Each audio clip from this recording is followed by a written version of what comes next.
지금 3층에서는 우리 어린이부를 중심으로 해서 어린이 성경학교를 진행하고 있습니다.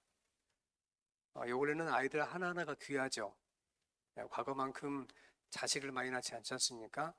제가 살았던 제 고향에서는 평균 8명씩 자식을 낳았는데 지금은 그렇지 않죠. 그러다 보니까 아주 귀한데 여러분들 점심시간에 아이들을 보면은 아주 귀하게 환영하시고 안아주시면 좋겠습니다. 아름다운 특창을 위해서 감사를 드립니다. 여러분, 과거와 다르게 교통이나 모든 것들이 편리해졌습니다. 옛날에는 전화를 하려면 건너집에 가서 대기하고 있다가 돈을 주고 전화를 걸어야만 했습니다.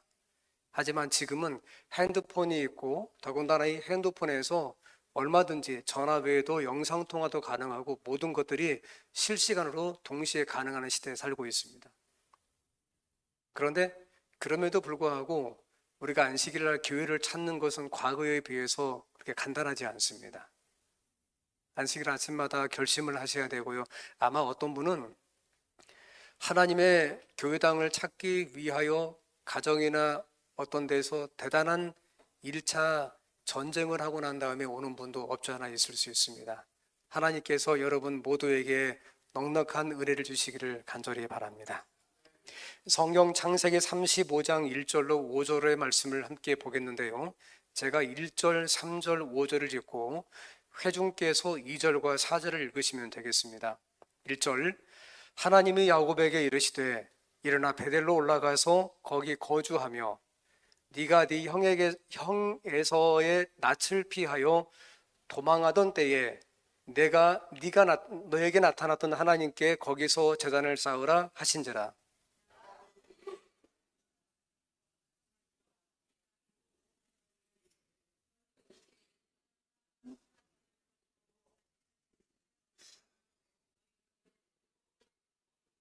3절, 우리가 일어나 베델로 올라가자. 내 혼란 날에 내게 응답하시며 내가 가는 길에서 나와 함께 하신 하나님께 내가 거기서 제단을 쌓으려 하노라 하매.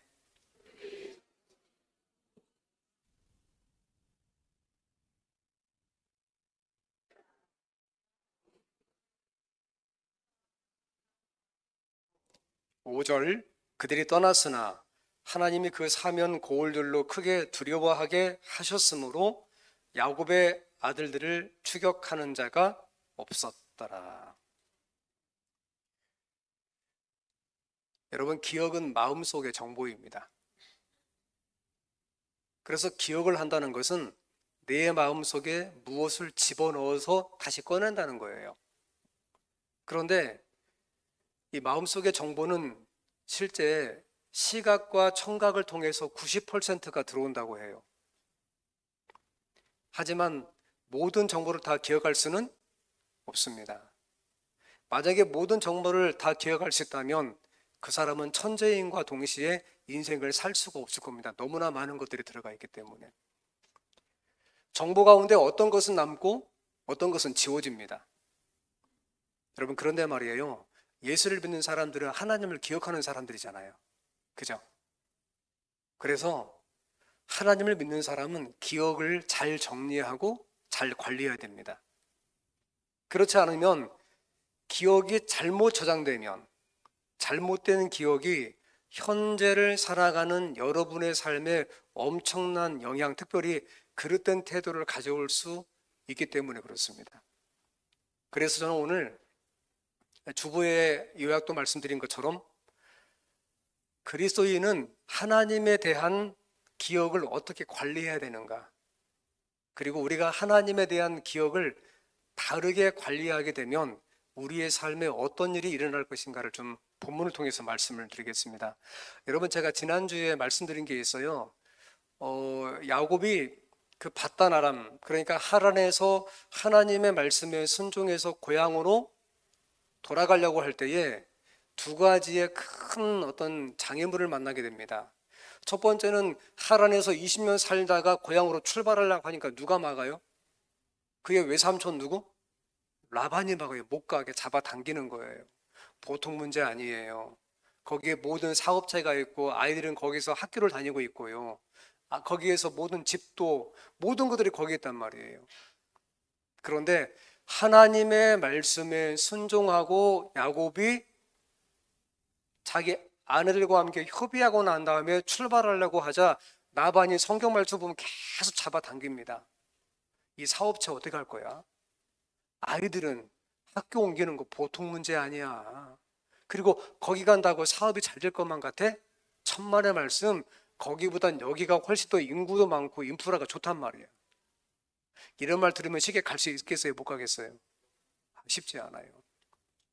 하지만 야곱에게 그것을 떠나서 고향으로 돌아가라고 한 존재가 사람이에요? 하나님이에요? 하나님이에요. 그래 야곱이 순종한 거예요. 어렵게 믿음을 더해서 야곱이 정리할 거 정리하고 손해볼 거 손해보고, 왜냐하면 하나님이 말씀하셨기 때문에 고향으로 출발을 했습니다. 떠났다는 거예요. 그래 어렵게 그 먼 길을, 그 수백 킬로 먼 길을 걸어서 저 북쪽에서 남쪽으로 내려오다가 가나안 땅에 들어가려고 합니다. 이번에 누가 막아요? 형이 막아요. 떠날 때는 라반이 막고 들어올 때는 형이 막는 거예요. 이것이 방금 지지난 시간에 제가 여러분과 함께 살폈던 말씀이에요. 그림을 그려보시면 사람이 이사하고 이동하는 것처럼 보이지만 그 이면에는 영적인 싸움이 있어요.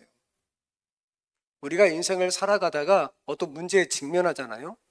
그것은 단순하게 가시적으로 눈에 보이는 이면에 많은 경우에 영적인 전쟁이 있다는 걸 기억하셔야 돼요. 그래서 사도 바울은 말하기를 우리의 씨름은, 여기서 씨름은 싸움이거든요. 혈과 육을 상대하는 것이 아니요, 사람 상대하는 것이 아니요, 하늘에 있는 뭐라고요?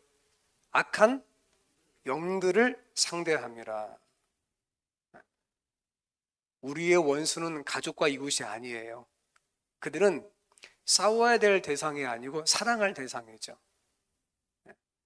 우리의 원수는 그들의 마음을 이미 점령하고 그 전쟁을 확산시키려고 하는 악한 영들에 대한 겁니다. 성경 좀 더 읽어보면 약복강에서 가나안 땅에 들어가기 전에 야곱이 밤새도록 홀로 있다가 찾아온 하나님의 천사와 씨름을 하게 됩니다. 제가 그랬죠, 이 씨름의 영어 원문에 보면 네슬링이라고, 이게 밤새도록 야곱이 이렇게 씨름하니까 해가 뜰 무렵 도저히 안 되니까 하나님의 천사가 야곱이 어디, 옛날 성경의 환도뼈, 지금으로 말하면 엉덩이뼈를 쳐가지고 위골시키는 겁니다. 얼마나 고통이 심했겠어요. 자, 씨름하다가 어떤 사람의 엉덩이뼈가 부러지거나 뼈가 빠져버립니다. 그럼 누가 이깁니까? 천사가 이기겠어요? 야곱이 이기겠어요?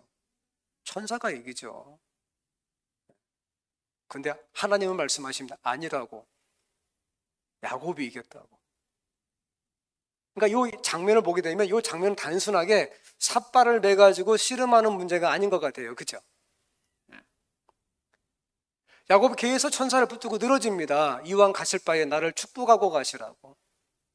내가 하나님 앞에 진실로 회개하고 하나님의 말씀에 순종하고 약속을 붙잡고 여기까지 왔으니까 앞으로 내가 직면한 문제와 살아갈 문제에 대해서 하나님이 축복하셔서 나로 하여금 안정감을 갖고 믿음으로 나아가게 해달라고. 그래?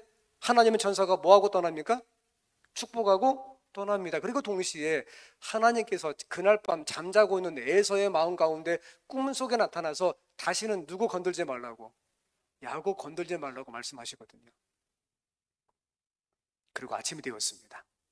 그러자 33장 4절, 에서가 달려와서 그를 맞이하여 안고 목을 어긋 맞추어 그와 입 맞추고 서로 뭐하니라? 전날까지만 해도 400명의 군사와 함께 와가지고 다 죽여버리겠다는 마음으로 왔는데 하나님께서 그 가운데 딱 한 번에 역사하시게 되니까 에서의 마음이 순식간에 바뀌면서 영적인 전쟁의 판도가 바뀌는 거예요. 누군가 여러분 어떤 인생의 문제가 있어가지고 혼자 오지 않고 400명의 사람을 데리고 1대 400으로 전쟁하려고 해요. 와가지고 여러분 마음이 어쩌겠어요. 그런데 거기에 하나님이 한 번만 개입하시게 되면 모든 싸움은 반전과 역전의 드라마가 시작된다는 거 여러분 기억하셔야 돼요. 둘이 펑펑 울어요. 이때 야곱의 나이가 97살이에요. 많아요, 적어요? 그러면 파란만장한 인생을 살아왔고 앞으로 더 파란만장한 인생을 살아갈 사람이에요. 야곱의 오랜 기도와 하나님 앞에 회개했지만 평생의 부담이 눈물을 통해서 씻겨나가는 거야. 성경을 조금 더 보면 야곱이 세겜이라는 곳에 갑니다. 가장 먼저 거기에서 돌을 모아다가 하나님 앞에 제사를 드립니다. 그리고 아침 저녁으로 하나님 앞에 예배를 드립니다. 그 바로 인근에 야곱이 사람을 이렇게 가족을 불러다가 우물을 파기 시작해요. 이 우물의 깊이가 34m예요. 34m면 아파트 14층 깊이예요. 여러분, 아파트 14층 깊이 그 저 밑에 있는 그 우물이 잘 속이 보일까요? 보이지 않을까요? 옛날 그 우물 파신 분 아시겠죠? 여러분 동네에 혹시 아파트 14층 깊이의 우물을 가진 동네가 있나요? 없죠. 돌을 파 내려가야 되는데 전부 다 깨가지고. 그리고 1700년 후 예수님은 이 우물가에서 사마리아 여인을 이 장소에서 만날 것이었어요. 그래서 사람들은 야곱이 우물을 팠기 때문에 야곱의 우물이라고 불렀죠. 모든 것이 평탄할 것만 같습니다. 자식들이 장성하고요, 가축이 많고요, 그리고 아울러 모든 부분에 있어서 모든 것들이 정리가 됐기 때문에 하란에서의 손해가 충분히 만회가 되고 하나님의 말씀에 순종해서 내가 이사를 왔더니 하나님께서 나에게 복을 주셔서 내 인생에 아주 넓은 길이, 평탄한 길이 펼쳐진 것처럼 보였기 때문이에요. 하지만 10년 후 야곱의 나이가 107살이 되고 그의 딸 디나가 있었는데, 그 성경 말씀 보게 되면 그 딸 디나가 그 땅에 여자를 보러 갔다고 말씀하고 있는데, 이것을 그 역사가 요세푸스는 아마 가나안 땅의 전통적인 여러 축제에 그 여성들과 함께 갔다고 그렇게 기록을 했더라고요. 갔다가 그 땅에 있는 그런 그 어느 한 족속의 추장의 아들에게 욕보임을 당합니다. 생각지 못한 문제가 가나안 땅에 정착한 지 10년 후에 발생한 거예요. 분노가 생기죠. 사건을 좀 알아봐야 될 것 같아요. 그런데 야곱의 두 아들 디나의 친오빠 시몬과 레이가 너무 화가 나가지고 가가지고 그 집안에 있는 모든 남자를 다 죽여버립니다. 그럼 어떻게 됩니까? 어떤 일이 날 것 같아요? 그러면 맞아요, 전쟁이 벌어지는 거예요. 그 고대 근동에 그 여러분 그 중고등학교 역사책에서 한 번 정도 이렇게 들어봤을 기원전 2100년경에 있었던 그 하무라비와 대왕의 하무라비 법정에 보게 되면 동해보복법, 다른 말로 동해복수법이라고 하죠. 거기에 보면 눈에는 눈, 이에는 뭐 이. 그럼 내 가족이 피해를 당했으니까 다 전부 다 죽인다, 비슷한 것처럼 보이지만 엄밀하게 보면 이거 범죄였거든요. 더군다나 그 당시에 모든 그 고대 근동은 이 족속과 이 족속이 서로 간에 동맹을 맺고 있었어요. 그래서 어느 한 족속이 당하게 되면 그 관계된 모든 족속이 와가지고 그만한 대가를 지불해야만 됐거든요. 더군다나 발 없는 말이 어디까지 가요? 좁은 가나안 땅에서 야곱이 갈 곳이 있어요, 없어요? 없어요. 잘 보세요. 가나안 땅에 야곱이 스스로 온 거예요? 하나님의 말씀에 순종해서 온 거예요? 순종해서 온 거잖아요. 그리고 10년 동안 문제는 되지 않았어요? 근데 10년 지나고 난 다음에 결과적으로 하나님의 말씀에 순종한 게 좋은 것처럼 보여요? 좋지 않은 것처럼 보여요? 어떻게 생각하세요?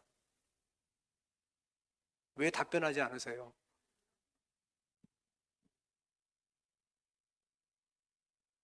35장에 보게 되면 야곱이 순종을 합니다. 순종하는데 하나님이 뭐라고 말씀하시냐면, 하나님이 야곱에게 이르시되 일어나 베델로 올라가서 거기 뭐하며 거주하며 네가 네 형 에서의 낯을 피하여 도망하던 때에 너에게 나타났던 하나님께 거기서 제단을 뭐하라 쌓으라 하신지라. 하나님이 또 다른 순종을 요구하십니다. 두 번째 순종을 요구하시는 거예요. 그런데 야곱의 태도를 보세요. 야곱의 애티튜드가 야곱이 주저앉고 순종합니다. 요 다음 성경 말씀 보게 되면 야곱이 그동안 그냥 암암리에 묵인하고 있었던, 자기는 본래 아브라함의 자손 가운데에서 가나안 땅에 아버지와 함께 살았었고, 저기 밧단 아람이라고 하는 유프라테스 저 상류에 있었던 하란에 살고 있었던 리브가나 레아나 자기의 부인들은 실제 거기 문화 가운데 자그마한 뭐 장신웅은 아니지만 드라빔이라고 하는 그런 우상들을 의지하면서 갖고 있었거든요, 암암리에. 근데 야곱이 그래요. 전부 다 그거 다 버리자고, 우리가 하나님께 돌아가자고. 그래서 암암리에 야곱이 묵인하고 있었던 삶의 약점들과 영적인 어떤 그런 부분들을 다 정리하고 야곱이 베델로 올라갑니다. 3절, 우리가 일어나 베델로 뭐하자? 올라가자. 내 환난 날에 내게 응답하시며 내가 가는 길에서 나와 함께 하신 하나님께 내가 거기서 뭘 쌓겠다고요? 제단을 쌓으려 하노라. 여러분, 제가 오늘 설교의 주안점이 여기 있어요. 야곱이 지금 하나님을 어떻게 기억합니까? 그냥 하나님이라고 말하지 않아요. 내 환난 날에 내게 뭐 하시고 응답하신 분, 그리고 내 가는 길에서 항상 나와 뭐 하신 분, 함께 하신 분. 이거 야곱의 머릿속에 있는 뭐예요 지금 이게? 뭘 끄집어내는 거예요? 기억을 끄집어내는 거예요. 그러면 야곱은 이 하나님을 어디에서부터 만났어요? 성경 아시는 분, 자기가 아버지를 속이고 형과 문제가 있어서 도망가다가 저녁에 넓은 광야에서 잠자다가 돌베개하고 잠자다가 하나님 만났던 곳 어디입니까? 베델, 여기 나왔죠. 그죠? 무슨 말이냐면 야곱이 자기 인생 가운데 하나님 앞에 죄를 짓고 자기 아버지를 속이고 자기 형제와 문제가 있다가 어쩔 수 없이 누가 죽인다고 하니까 집을 떠나서 저 북쪽을 향해서 외삼촌 집으로 도망가다가 저녁에 오갈 데 없이 돌베개하고 자다가 거기에서 하나님이 꿈 가운데 야곱을 찾아오셔서 야곱이 말씀하셨거든요. 걱정하지 말라고. 네가 어디로 가든지 내가 너 따라갈 거고, 네가 어디로 가서 무엇을 해먹고 살든지 간에 그곳에 내가 너와 함께 할 거라고. 거기서 멈추지 않고 때가 되면, 너 지금 도망가지만 네가 나를 기억하니까 두고 봐. 때가 되면 지금은 이렇게 가지만 내가 너 정말 풍성하게 만들고 난 다음에 이 땅에 돌아오게 할 거야. 야곱에게 있어서 그 당시 이것은 미래 사건이에요. 하나님이 말씀하시긴 했지만 믿음이 없으면 이거 수용하기 어렵거든요. 하지만 야곱이 그날 저녁에 회개하고 이걸 믿어요. 그래서 밧단 아람에서 야곱이 실은 열심히 일하거든요. 거기서 자기 아버지 속인 대가를 얼마나 많이 속습니까? 하지만 야곱이 아주 성실하고 신실하게, 하나님 앞에 신실하고 사람에게 성실하게 일을 한단 말이에요. 그리고 야곱이 다시 돌아오는데 하나님의 삶에 위기가 생기자 야곱에게 말하기를 지금 거기 있지 말고 세겜에 있지 말고 베델로 올라가. 모든 가족을 모아놓고 말합니다. 우리가 지금 베델로 올라가자. 그럼 야곱은 지금 베델에 얼마 만에 돌아가는 걸까요? 얼마 만에? 자, 그렇지. 과거 베델에서 밧단 아람에 도망가서 살 때가 얼마? 20년. 거기서 가나안 땅에 돌아와서 지금 얼마 살았어요? 10년. 그러면 총 얼마? 30년 만에 그가 베델로 돌아가는 거예요. 근데 그가 베델로 돌아가면서 어떤 기억을 가지고 베델로 돌아가고 자기 가족들에게 30년 동안 간직한 저장된 저축된 기억을 어떻게 야곱이 말하냐면, 내 환난 날에 내게 응답하시며 내가 가는 길에서 나와 함께 하신 하나님이라고 말하고 있는 거예요. 그러니까 기억이라고 하는 것은 어느 사건에 대한 경험도 포함하게 되는 것이죠. 명확한 기억을 갖고 있어요. 하나님이 어떤 분인지를. 여러분, 사실 말이에요. 저도 그렇지만 여기 있는 여러분 모두도 기억을 왜곡시키는 기능이 사람에게는 있어요. 군대 갔다 온 사람들 막 군대 이야기하면 엄청 재밌게 얘기하죠. 그거 믿지 마세요. 다 가짜예요. 정말 그 기억이 좋다고 한다면 그분들 제대하지 아니고 평생 어디에 살아요? 하지만 군대 들어간 사람 말 들어보세요. 하루라도 거기에 더 있기를 원하지 않고 집에 가기를 원하잖아요. 그죠? 다녀오고 난 다음에 자기의 행복하지 않았고 참 그 어떤 그런 불편했던 기억을 왜곡시키는 달란트가 사람에게 있어요. 이거 하나님이 주신 건 아니지만 여튼 그래요. 근데 이거 외에도 사람은 작은 것부터 큰 것까지 특별히 가정에서 말이에요. 여러분들이 경험하는 것들에 왜곡하는 왜곡적 기능이 있어요. 제가 과거에 이 말씀 한번 드린 적이 있고 제가 이번 주에 말씀을 준비하다가 과거에 읽었던 책을 다시 한번 봤는데 그 줄리언 반스라고 맨버크상을 탄 그 우리 한국의 그 뭡니까 그 채식주의자 작가 누구였죠?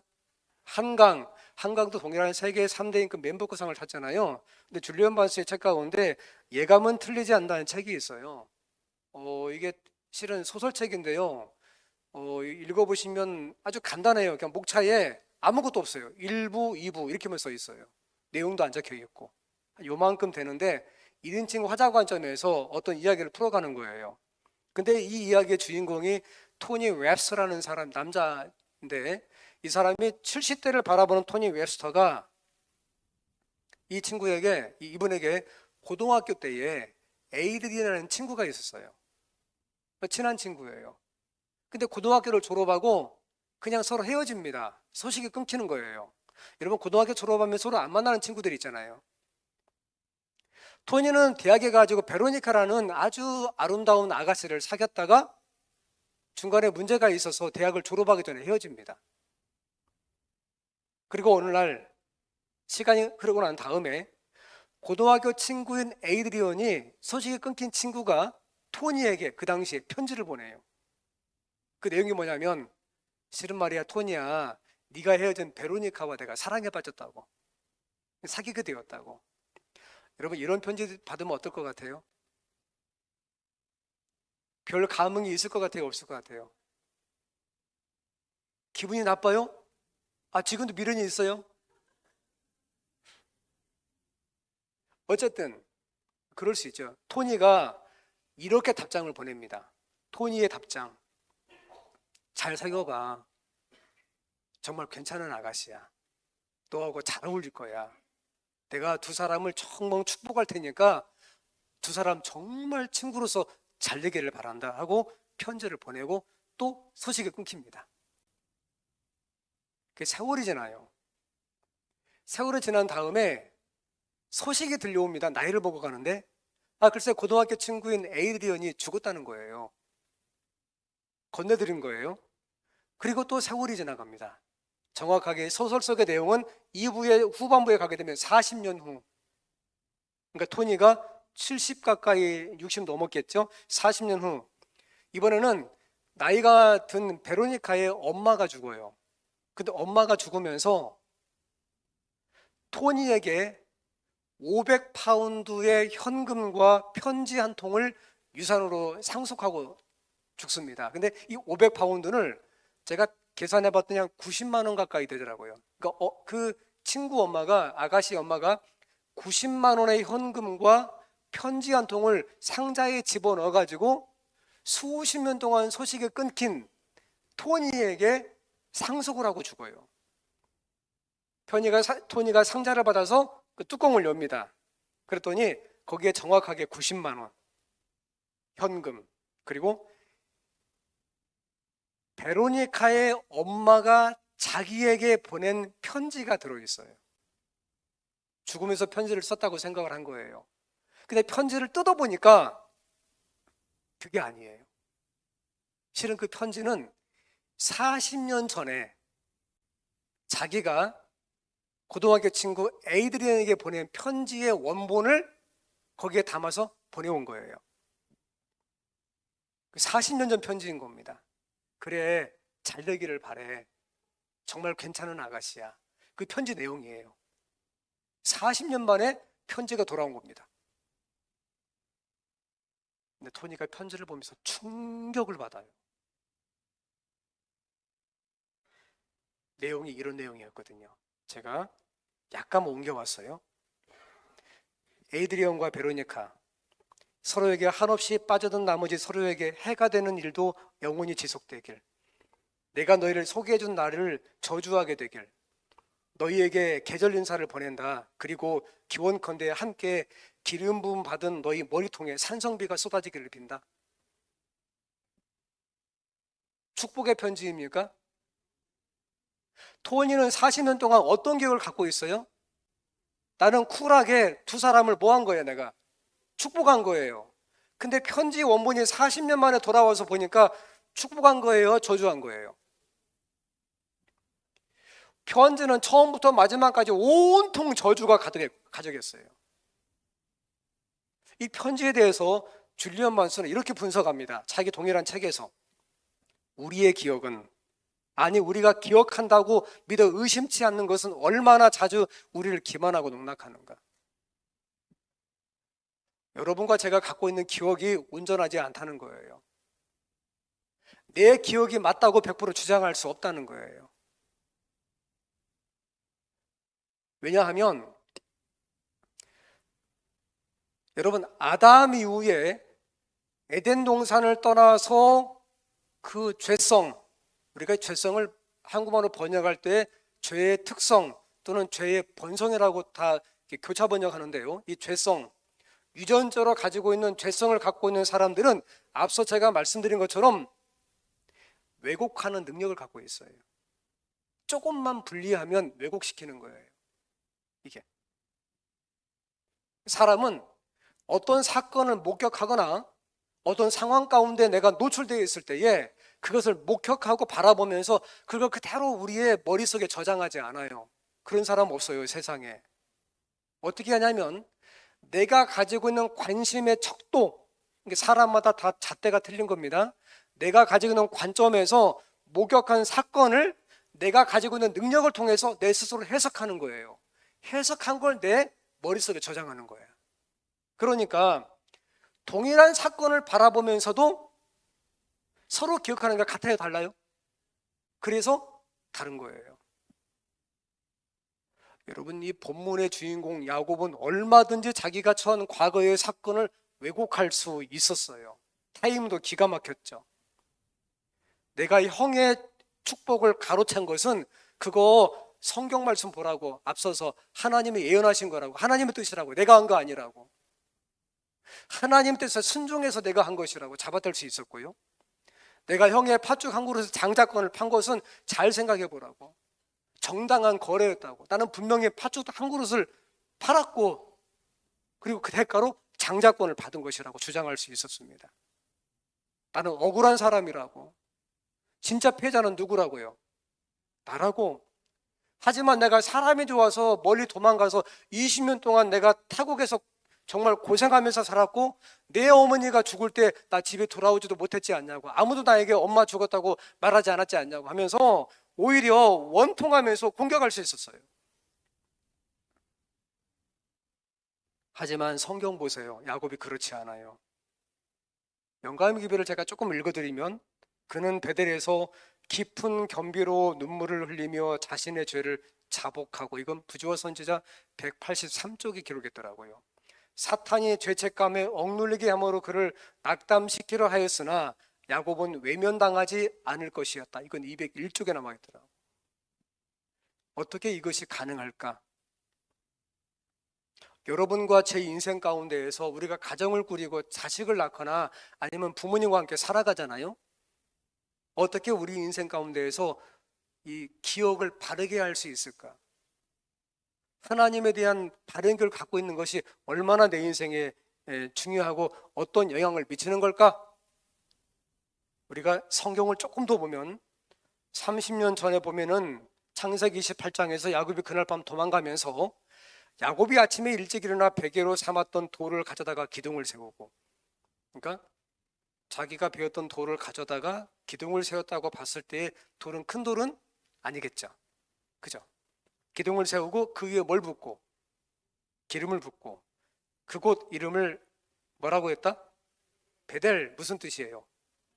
하나님의 집. 하나님의 집. 여러분, 하나님의 집을 두 글자로 뭐라고 부르죠? 성소. 그죠? 맞아요. 성소. 맞아요. 하나님의 집, 성소. 그러면 성소, 하나님의 집의 가장 중앙에 누가 계신 거예요? 하나님이. 하지만 요 화면에 요 장소에 지금 이 장소는 어떤 곳이냐면 그냥 들판이에요. 예, 나무도 없고 돌 있는 들판이란 말이야. 하지만 그것을 야곱은 지금 어떻게 표현하고 있다고요? 하나님의 집, 성, 소. 하나님이 자기와 뭐 하니까? 함께 하시니까. 그때 30년이 지나고 난 다음에 35장 14절 야곱이 하나님이 자기와 말씀하신 곳에 기둥 곧 돌기둥을 세우고 30년 만에 돌아가서 그 장소에 돌기둥을 세우고 아마 이 돌기둥은 30년 전보다 조금 돌이 컸을 수 있겠죠. 그 위에 전제물을 붓고 또 그 위에 뭘 붓고 똑같은 행동을 30년 만에 반복하는 거예요. 하나님이 자기와 말씀하신 곳의 이름을 뭐라 불렀더라? 다시 불렀더라. 하나님에 대한 기억이 바른 사람, 이런 사람들은 이단과 사이비에 빠지지 않아요. 하나님의 기억을 잘 관리하는 사람, 이런 사람들은 과거의 튼튼한 경험을 바탕으로 현재 직면한 문제를 긍정적으로 해석할 수 있는 능력을 갖게 됩니다. 얼마나 이게 중요한지 아세요, 여러분? 하다못해 여러분의 가정에서 밥을 먹는데 어제 된장국 나오는데 오늘도 된장국 나오고 어제 먹다 남은 된장국을 테이블에 올렸다고 가정을 해봅시다. 그러면 부정적으로 해석하면 어떻게 할 수 있어요?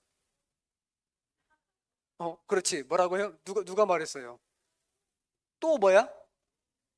또 된장국. 이거 또 된장국이야. 이거 어떤 의미예요? 먹기 싫다. 자, 이걸 긍정적으로 해석하면 어떻게 합니까? 왜 이렇게 말이 안 나올까? 어떻게 해석할 수 있어요, 이걸?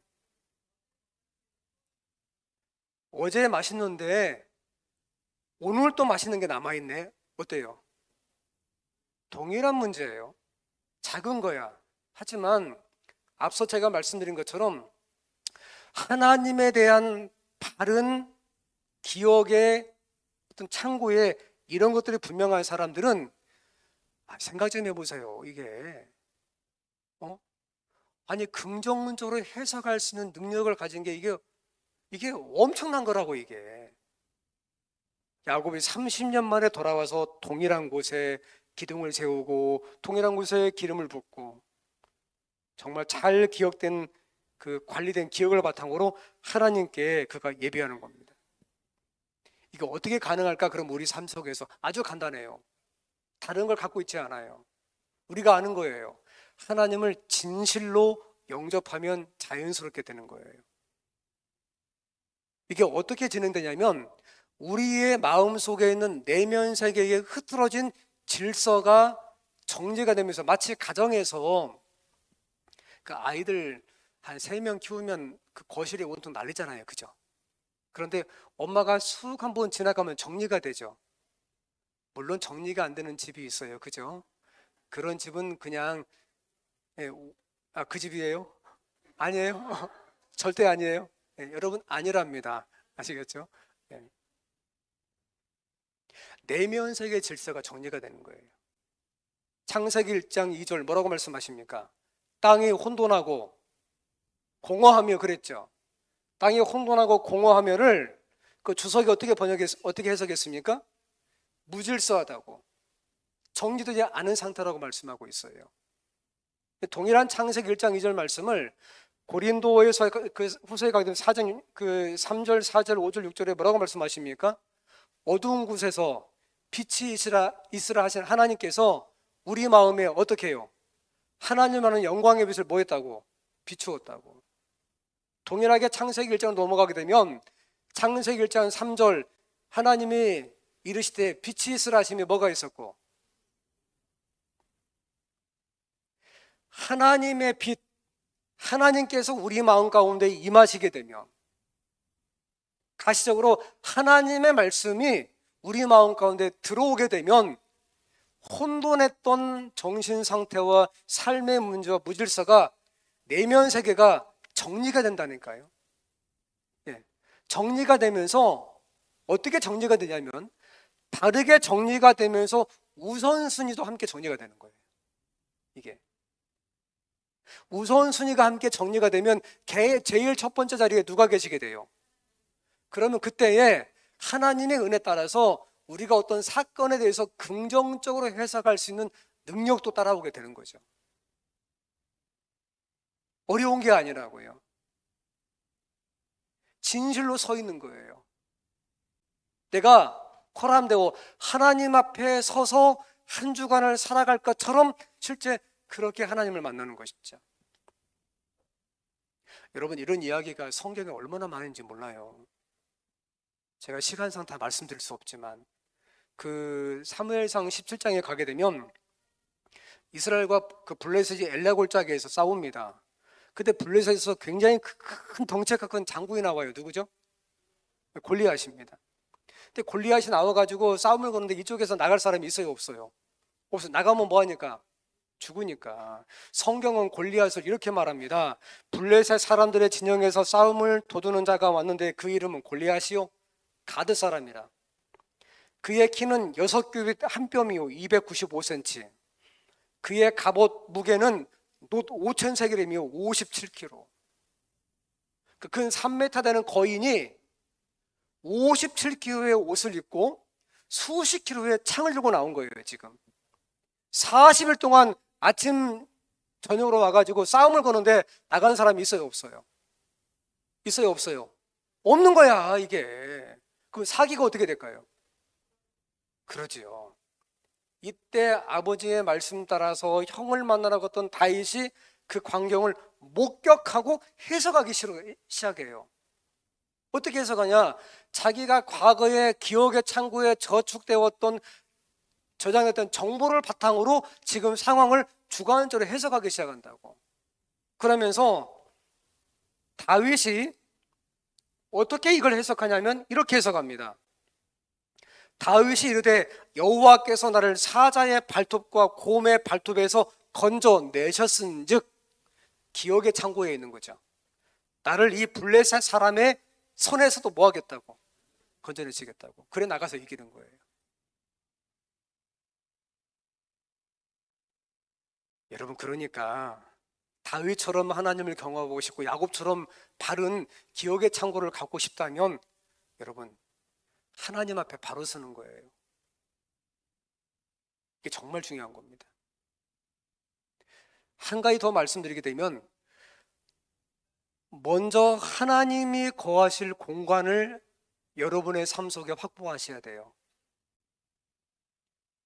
여러분이 하나님을 위한 공간을 여러분의 마음과 여러분 삶 가운데 확보하시게 되면 그 공간에 하나님의 성령께서 임하셔서 거기에 하나님은 말씀과 약속을 주실 거라고요. 그렇게 안 하게 되면 그 해당 공간은 온갖 잡다한 것들이 대신하게 되죠. 그러면 다시 창세기 1장 2절로 돌아가는 거야. 땅이 혼돈하고 뭐하며? 공허하며. 우리가 말이에요, 우리의 싸움을 하나님께 맡기면 그 순간부터 그 싸움은 여러분의 전쟁이 아닌 하나님의 전쟁이 된다는 것, 여러분 기억하시기를 바랍니다. 제가 이제 마지막 한 이야기를 하고 마치려고 합니다. 제가 며칠 전 청송교도소에서 편지를 한 통 받았습니다. 청송교도소로 이감된 형제 편지를 받았어요. 근데 이 형제는 광주 교도소에서 오랫동안 수감 생활을 하다가 우리 교회 교정선교회를 통해서 그 우리 교회 남선 그 선교팀에 들어오게 되었고, 거기서 열심히 신앙을 해가지고 그 팀의 팀장이었어요. 그러니까 그 회사로 따지면 반장이겠죠. 그랬다가 출소를 1년 남겨놓고 그쪽으로 이감되었습니다. 근데 그 편지를 한 석 장 보내는데 그 석 장 가운데 두 번째 장 후반부에 이렇게 기록을 했어요. 저한테 이제 언제 찬미를 함께 배우며 부를 수 있을까요? 많이 그리워질 것 같습니다. 제 개인적인 이야기가 있는데 그건 제가 중략을 하고요. 그 다음 문장. 남선교회 소속의 한 사람으로서 나름 손가락질 안 받고 사는 사람으로 기억되고자 노력했는데 떠나고 난 뒤에 제 자리는 어떻게 기획될지 모르겠습니다. 무슨 뜻인지 아시겠어요? 자기가 비록 죄수 신분으로 죄를 짓고 감옥에 갔고 거기서 단기간인 굉장히 아주 오랜 동안 복역을 하고 그 가운데 선교를 받고 선교팀에 들어오게 되고 거기서 반장까지 하게 되고 성경을 읽고 예수를 믿었는데 자기가 이 교도소를 떠나고 다른 곳으로 가게 되면서 사람들이 나를 어떻게 보았을까요? 내가 예수 믿는 사람으로서 손가락질 받지 않으려고 무던하게 노력을 하고 애를 썼는데요. 그 편지를 그 내용을 길게 썼더라고요, 저한테. 그러면서 여기에서도 제가 그렇게 살려고 다짐하고 기도합니다. 이렇게 저한테 편지를 보내왔어요. 이게 내면색의 질서 문제예요. 땅이 혼돈하고 공허한 게 아니고 하나님이 이르시되 빛이 있으라 하시며 빛이 있었고 하나님이 거기에 임하시니까 내면색의 질서가 정리가 되면서 기억의 창고도 바르게 정리가 되는 거예요. 성도 여러분, 다시금 한 주를 어떻게 살아가시겠습니까? 다 같이 읽어보시겠습니까? 시작. 너희 안에 이 마음을 품으라. 곧 그리스도 예수의 마음이니. 제가 여기에서 그 영어 성경 보면 이 마음을 그 attitude 그랬어요. 그죠? This attitude, 이 마음을 품어라. 근데 뒤에 보게 되면은 NASB인데요. In Christ Jesus, 예수님 안에 있는 그 태도. 예수의 마음이 예수의 태도. 태도가 앞으로 한 발자국만 나아가게 되면 반응이 되겠죠. 그죠? 성도 여러분, 여러분 한 분 한 분은 여러분이 가지고 있는 개성과 삶의 형편은 다르지만 예수 그리스도 안에서 복음을 영접하고 그리스도인이 되었고 하나님께서 지금도 마찬가지고 평소에도 여러분의 마음 가운데 여러분의 적당한 음성을 주십니다. 어떤 때는 들리게 하시고 어떤 때는 보게 하시고 어떤 때는 읽고 깨닫게 하시지요. 하나님에 대한 바른 기억 그리고 그것이 하나님의 견고한 반석 위에서 저장되고 내면화되면서 여러분 삶 가운데 긍정적으로 해석할 수 있는 능력과 그로 말미암아 또다시 이어지는 저축할 수 있는 하나님의 섭리를 경험하는 그런 신자로서 한 주간을 살아가시기를 바라면서 말씀을 드리겠습니다.